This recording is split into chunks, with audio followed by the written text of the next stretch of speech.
BFM TV face à face. Apolline de Malherbe. Il est 8h32 sur RMC et BFM TV. Bonjour François Hollande. Bonjour. Merci d'être venu répondre à mes questions ce matin. Vous êtes l'ancien président de la République, bien sûr. 1149 actes antisémites en un mois. Un rabbin agressé dans le métro avant-hier, des croix gammées sur un établissement cachère la semaine dernière. La semaine dernière encore des jeunes qui criaient dans le métro « Nique les Juifs, nique ta mère, vive la Palestine, ouais ouais, nique les Juifs et les grands-mères ». On est des nazis et on est fiers. Un joueur de foot qui relaie des appels à tuer des juifs, un imam à Beaucaire qui cite des passages du Coran qui appellent à lapider des juifs dont le nom est parfois arraché des boîtes aux lettres. Est-ce qu'une marche va suffire ? Non, il y a une résurgence de ce que l'on appelle l'antisémitisme, c'est-à-dire de la haine des juifs. Non pas qu'il ait disparu ces dernières années. Durant ma présidence de la République, il y a eu aussi des actes, des propos antisémites dans certaines circonstances. Mais là, il y a eu, après le 7 octobre, une multiplication des actes, des propos, des comportements. Pas simplement en France, d'ailleurs.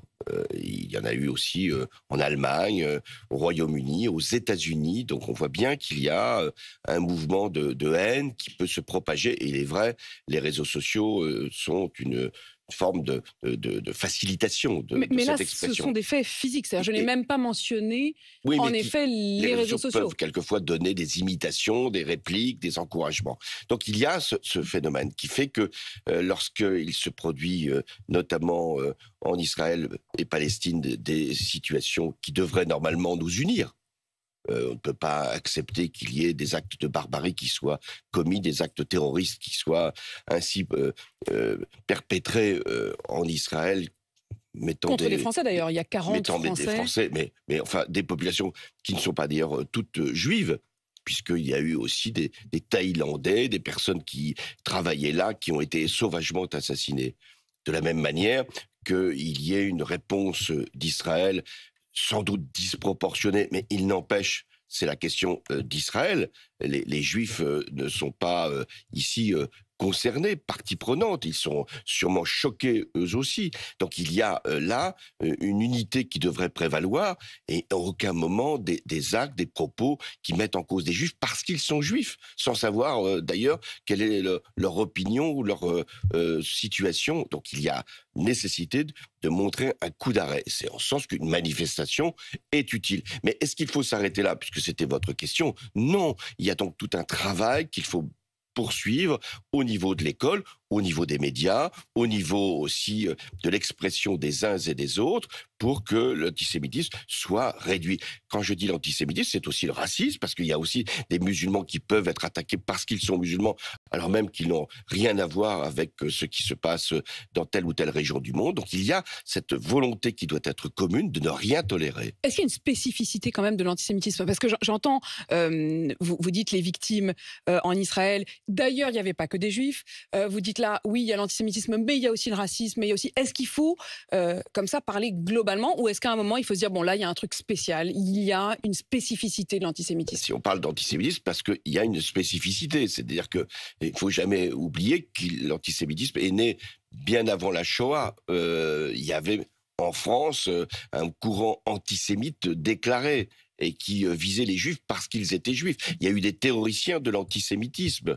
On se souvient, au-delà de l'affaire Dreyfus, de ce qu'a été la montée de cette violence faite aux juifs. Je ne veux pas oublier non plus ce qui s'est passé avant la Seconde Guerre mondiale dans notre propre pays, où il y a eu là aussi des auteurs, des écrits qui mettaient en cause les juifs, et puis aussi des actes contre les juifs. Et puis enfin, il y a eu l'occupation et la Shoah qui montre bien qu'il y a cette haine à l'égard du juif. Et quand moi-même, président de la République, j'ai affronté le terrorisme a frappé aussi des juifs parce qu'ils étaient juifs. Avant même mon élection, ça a été dans une école où des enfants ont été tués, des parents aussi, même si aussi il y a eu des musulmans qui ont été tués parce qu'ils étaient soldats ou parce qu'ils étaient musulmans. Mais il se trouve que là, il y avait cette volonté d'agir contre les Juifs. Et ensuite, l'hypercacher, lorsqu'il s'est produit cette attaque contre ce magasin, c'est parce que c'était un magasin où les Juifs venaient faire leurs courses. On va y revenir parce que justement, à ce moment-là, il n'y avait pas eu le sursaut forcément sur cette question des Juifs. C'est ce que disait notamment Delphine Orviller à ce même micro. Mais quand même, un mot, vous dites une marche ne suffira pas, mais la marche est là. Est-ce un début? Pour vous, il n'y avait pas d'arrière-pensée, pas de questions à se poser. Il fallait y aller, vous y serez. Oui, il y avait des conditions qui devaient être sûrement posées. Et il y a eu des initiatives au départ qui ont été prises qui n'étaient pas forcément, disons, bien cadrées. Vous pensez à quoi? Vous pensez à votre successeur à la tête du Parti Socialiste, Oui, Olivier Faure, qui a dit... j'ai de nombreux successeurs, mais c'est pas le sujet. C'est-à-dire, oui, de dire tous les partis doivent organiser une marche. Non, tous les partis ne peuvent pas organiser une marche. Là, ce qui s'est produit, et je pense que c'était ainsi qu'il fallait procéder, c'est-à-dire les institutions, les 3 présidents des assemblées, il y en a 3, Assemblée nationale, Sénat et également Conseil économique, social et environnemental, qui appellent les citoyens à venir manifester. Je suis un citoyen, je suis engagé, j'ai eu des responsabilités, je vais à la marche parce que je me sens concernés et que c'est pas pour donner l'exemple, il s'agit pas de dire aux uns et aux autres ce qu'ils ont à faire, encore que ça fait partie aussi de notre mission. Vous leur dites pas aux Français d'y aller? Si, moi je les appelle à y venir, mais je veux dire, d'abord mon premier réflexe, il est de dire je dois y aller. Et je souhaite qu'il y ait du monde dans cette manifestation. Donc voilà, ça c'est la condition. Par ailleurs, il y a déjà eu des manifestations. Est-ce qu'il y a une petite astérisque? Est-ce qu'il y a l'idée, oui, mais bon, il y a le RN? D'abord, je veux dire, il y a déjà eu des manifestations contre l'antisémitisme en France. Et des manifestations puissantes. Souvenons-nous de Carpentras, ça remonte à loin.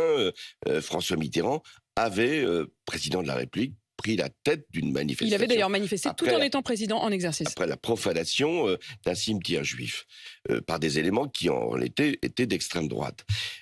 Puis ensuite, il y a eu la manifestation du 11 janvier 2015. J'étais président de la République. Alors, ça allait au-delà de la dénonciation de l'antisémitisme, mais ça faisait partie aussi du sens de ce défilé, c'est-à-dire qu'il y avait eu la liberté d'expression qui avait été mise en cause avec l'assassinat de la rédaction de Charlie, il y avait des policiers qui avaient été tués, et il y avait l'hypercacher. Et s'il y a eu 4 millions de personnes, c'est parce qu'il y avait aussi cette volonté de ne pas laisser l'antisémitisme gagner la partie en faisant ainsi un sort à des juifs parce qu'ils étaient juifs. Donc il peut y avoir là les raisons. Vous avez rappelé le nombre d'actes qui ont été commis depuis le 7 octobre, autant que dans l'année. Mais le fait même qu'on dise autant que dans l'année, ça veut dire que dans l'année, il y a des actes et des propos antisémites qui continuent de se diffuser. Donc il était très important qu'il y ait cette manifestation citoyenne. Je reviens à ma question. La présence du RN, pour vous, est-ce que c'est une bonne ou une mauvaise nouvelle ?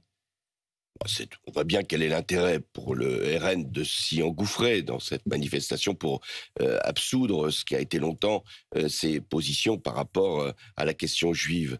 Mais il ne faudrait pas que, parce qu'il y a cette intention du RN, ça nous empêche, nous les citoyens, moi le premier, d'aller dans cette manifestation. Donc si elle avait été organisée... Quand vous avez LFI qui dit comme il y a le RN, on n'ira pas, pour vous c'est une faute. Mais dans une manifestation, vient celui ou celle qui veut venir. Bon, on ne regarde pas ses intentions, même si certaines ne sont sans doute pas tout à fait pures. L'enjeu, c'est qu'il y ait cette réaction du peuple français. Mais il ne faut pas chercher de prétexte. Tout le monde devrait être dans cette manifestation, ce qui n'empêche pas de juger sévèrement ceux qui peuvent défiler ou penser qu'ils ne sont pas tout à fait clairs, même sur l'objectif de la manifestation. Quand je vous ai demandé est-ce que c'est une bonne ou une mauvaise nouvelle, c'est au fond aussi une référence à ce que des très grands combattants de l'antisémitisme, comme Serge Klarfeld, qui en est une des figures en France, il dit carrément qu'il se réjouit de la présence du RN. Il dit au fond, alors qu'il a toujours combattu, dit-il, le FN-RN, il dit « il me semble tout à fait positif que ce parti politique soit convié et donne son adhésion à une pareille marche ». Au fond, il se réjouit qu'un parti abandonne l'antisémitisme. Je respecte la personne de Serge Klarfeld. Vous avez rappelé le combat qui fut le sien, notamment pour aller chercher les nazis qui avaient commis l'irréparable et l'innommable par rapport aux Juifs, et notamment par rapport à la Shoah. Mais quand j'entends le président du Rassemblement national dire que Jean-Marie Le Pen n'était pas antisémite, je pense que ça veut signifier que son mouvement est encore sans doute antisémite, s'il pense que son ancien dirigeant n'était pas antisémite. Donc ça, je crois que ça serait trop rapide que d'absoudre précisément le Rassemblement national. Mais le sujet, si vous me permettez, n'est plus le Rassemblement national, là, en ce moment. Le sujet, c'est est-ce que nous sommes capables, nous, nation française, de montrer que nous sommes conscients qu'il y a un risque pour la cohésion de notre pays et que nous ne pouvons pas laisser les Juifs de France être dans l'incertitude. Vous savez, moi j'ai traversé de nombreuses épreuves à travers les attentats. J'ai vu ce que pouvait être l'angoisse d'une partie de la population. En l'occurrence, les Juifs. Pas toujours les Juifs, mais en l'occurrence, là, les Juifs de France. Ils ont besoin d'avoir cette reconnaissance de solidarité, cette fraternité. La République, c'est la fraternité. Nous devons la fraternité aux Juifs de France. Et c'est ça le sens de cette manifestation contre l'antisémitisme. C'est ça le sujet. Et moi, je ne vais pas me laisser distraire. J'ai dit ce que j'avais à dire sur le Rassemblement national, et je le dis depuis longtemps. Mais là, je ne vais pas perdre mon temps à dire voilà pourquoi il fallait y aller ou ne pas y aller. Il faut y aller, manifester et dire notre solidarité aux Juifs de France et notre lutte acharnée contre l'antisémitisme, en n'oubliant pas les racismes qui peuvent exister aussi dans notre pays à l'égard de certaines populations. Vous y serez, Nicolas Sarkozy y sera. Est-ce que le président en exercice, Emmanuel Macron, doit y être? Ça, c'est à lui d'en décider. Dans certaines circonstances, les présidents de la Ve République sont allés dans des manifestations. Vous étiez au premier rang, évidemment, de cette manifestation du 11 janvier 2015. J'ai évoqué Carpentras pour François Mitterrand. J'ai été moi-même dans une manifestation, mais qui était une manifestation, je dois dire, à la fois française et internationale. C'était exceptionnel ce que l'on venait de vivre avec une atteinte à la liberté d'expression tellement horrible, avec l'attaque contre Charlie et puis aussi l'attentat contre l'hypercacher. Donc là, il y avait tous les chefs d'État étrangers. Après, le président de la République, il apprécie si une parole suffit ou une présence est nécessaire. Mais vous, président, mais je ne suis pas président aujourd'hui. Je l'ai été, j'ai été dans une manifestation. S'il y était, en tout cas, vous estimez qu'il y aurait sa place? Mais chacun... Qu'est-ce qui pourrait justifier qu'il n'y soit pas? De dire que, pour l'instant, c'est une manifestation qui est appelée par les institutions parlementaires. Justement, il y a le numéro 2, numéro 3 de l'État. Je pense que c'est à lui, en conscience, de savoir s'il doit y être ou pas y être, et c'est pas à moi de lui donner un conseil. Mais ne pas y être, est-ce que c'est pas une manière de minimiser? S'il n'y va pas, il parlera. Et s'il y va, il parlera aussi, de toute façon. Vous aviez fait, vous-même, de la lutte contre le racisme et l'antisémitisme une grande cause nationale. Quand on voit la manière dont elle s'embrase si vite, dont l'antisémitisme renaît de ses cendres si vite, c'est donc qu'il était là de manière latente depuis tous ces actes dont vous dites qui sont à chaque fois des sortes de résurgence. Est-ce que tout ce qui devait être fait a été fait? Mais l'antisémitisme, je vous en ai rappelé les origines, n'a jamais disparu malgré les terribles épreuves que les Juifs ont pu connaître. Beaucoup pensaient qu'après la Shoah, il n'était même pas pensable qu'il puisse y avoir un jour un Juif qui puisse être attaqué en tant que Juif. Eh bien, on a vu que l'antisémitisme, y compris dans l'extrême droite pendant longtemps, plus seulement dans l'extrême droite, s'est diffusé. Et qu'il a pris des prétextes, parce que c'est toujours ça, l'antisémitisme. Il faut toujours trouver un prétexte. Là, en l'occurrence, c'est ce qui se passe en Israël-Palestine. Mais on voit bien qu'il y a d'autres phénomènes où on pense que les Juifs sont les puissants, qu'ils sont dominants, qu'il y a toujours cette récurrence que finalement, ils contrôleraient la société. Donc il y a cette éradication nécessaire de l'antisémitisme pour montrer que les Juifs sont des citoyens comme les autres et qui ont droit à la même protection que les autres. Avant de vous interroger justement sur la question diplomatique aussi là-bas, en tant qu'ancien président de la République, vous dites le mot de prétexte. Il me fait immédiatement penser à ce tweet, cette prise de parole de Jean-Luc Mélenchon qui, à l'annonce de cette grande marche, a écrit « Dimanche, manif de l'arc républicain, met-il entre guillemets, du RN à la Macronie de Braun-Pivet et sous prétexte d'antisémitisme, ramène Israël-Palestine sans demander le cessez-le-feu. Les amis du soutien inconditionnel au massacre ont leur rendez-vous. » Oui, là, c'est la confusion habituelle entre une situation internationale dans laquelle Israël forcément est directement concerné, impliqué. Je rappelle que c'est le Hamas qui a provoqué cette guerre qui s'était hélas ouverte. Donc de dire finalement, en allant défiler, vous défilez pour Israël. C'est ça le propos de Jean-Luc Mélenchon. Et de dire, ceux qui n'acceptent pas les atrocités qui sont aujourd'hui, eh bien, doivent se mettre en retrait du défilé. Mais non, quel que soit le jugement que l'on peut porter, il y en a sans doute de multiples, eh bien, il est nécessaire d'aller défiler contre l'antisémitisme. Est-ce que vous évoquiez le fait que Jordan Bardella ne dit pas de Jean-Marie Le Pen qu'il était antisémite? Est-ce qu'aujourd'hui, vous vous posez la question de savoir si Jean-Luc Mélenchon est antisémite?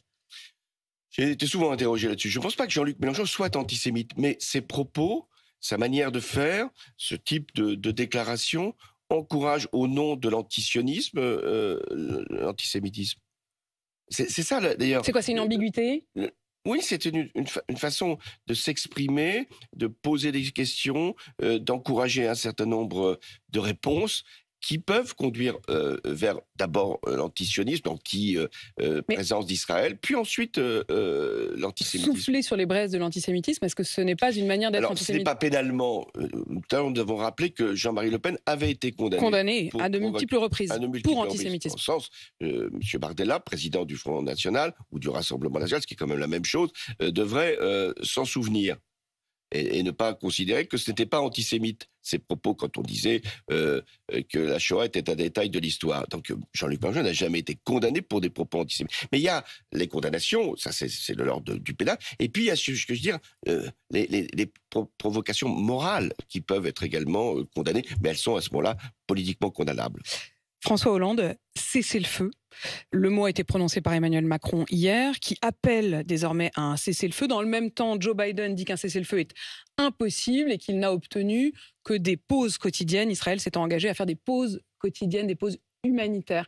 Qu'est-ce qu'il faut dire? Qu'est-ce qu'il faut faire? Et est-ce qu'il faut tenter le cessez-le-feu? Oui, il faut tenter le cessez-le-feu provisoire, c'est-à-dire l'arrêt pour un temps plus long que les pauses qui viennent d'être consenties, de manière à ce que, d'abord, tout soit fait pour libérer les otages. Moi-même, j'ai reçu une famille dont la fille était encore retenue en otage, et c'était le propos qu'elle tenait.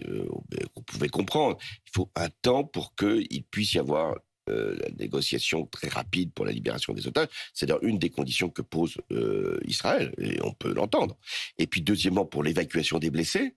Troisièmement, pour apporter de l'aide humanitaire, de l'eau, de l'électricité à la population, pour favoriser l'accueil des déplacés. Il faut savoir que sur la Gaza, sur la bande de Gaza, il y a 1,5 million de déplacés sur les 2,5 millions de personnes qui vivent. Quasiment la moitié de la population. Oui, plus de la moitié. Donc, et tout ça nécessite une trêve, ou en tout cas, ce que j'appelle, pour être plus clair, un cessez-le-feu provisoire. Est-ce que vous appelez à un cessez-le-feu, mais provisoire? Parce que je sais... Le temps de déplacer les populations? Le temps de permettre qu'il y ait la résolution d'un certain nombre de questions. Est-ce qu'à partir du cessez-le-feu provisoire, d'autres négociations peuvent s'ouvrir? Nous verrons bien. Mais pour l'instant, les pauses ne suffisent pas. Et demander un cessez-le-feu tout de suite à Israël, définitif, nous savons bien que les conditions pour Israël ne sont pas réunies, puisque Israël veut éradiquer le Hamas. Donc il faut trouver, c'est ça la diplomatie, il faut trouver, par la pression internationale, cette forme qui peut être le cessez-le-feu provisoire. Après, pour ne pas perdre de temps, car je pense que c'est ça le rôle aussi de la politique, il faut trouver un plan de paix. Ça peut paraître tout à fait précipité. Écrire la suite. Mais il faut écrire la suite. Si vous n'écrivez pas la suite, vous avez la guerre. Jusqu'au bout. François Hollande, vous évoquiez Jean-Marie Le Pen. Hier soir, finalement, Jordan Bardella a fini par plaider la maladresse en n'ayant pas reconnu que Jean-Marie Le Pen était antisémite. Est-ce que vous comprenez cette idée d'une maladresse? Est-ce que vous êtes dans un sens, voilà, vous vous dites, ça y est, c'est bon, il s'est excusé? Je ne veux pas ici que mon propos soit sur le Rassemblement national, puisque je pense qu'il faut d'abord parler de la manifestation de son succès, parce que c'est important pour témoigner de ce qui est pour nous notre sursaut commun, c'est-à-dire ne rien accepter dans la République. Vous savez, quand il y a des actes ou des propos antisémites, c'est une insulte. Quand on voit, même si on sait maintenant qu'une partie des étoiles de David et des croix gammées qui ont été posées... Était commandité par un Russe, par un Moldave. Est-ce que... C'est tout à fait possible. Donc on voit bien qu'il y a des déstabilisations. Nous sommes, quand on voit ces signes-là, même si là, ils peuvent venir de l'extérieur, nous sommes insultés, nous sommes même humiliés. Donc il est très important que nous puissions réagir de la meilleure des façons. Sur le Rassemblement national, j'ai dit ce que j'avais à dire. Je pense que le premier propos de Bardella, du président de ce mouvement, était une forme d'absolution de Jean-Marie Le Pen. Et c'est ça qui est grave. François Hollande, ancien président de la République, qui sera donc présent pour cette marche, vous l'avez dit, à la fois en tant que citoyen, mais aussi en lançant un appel à ce que les Français y soient le plus nombreux possible. Merci d'être venu répondre à mes questions ce matin. 8h52 sur RMC BFM TV.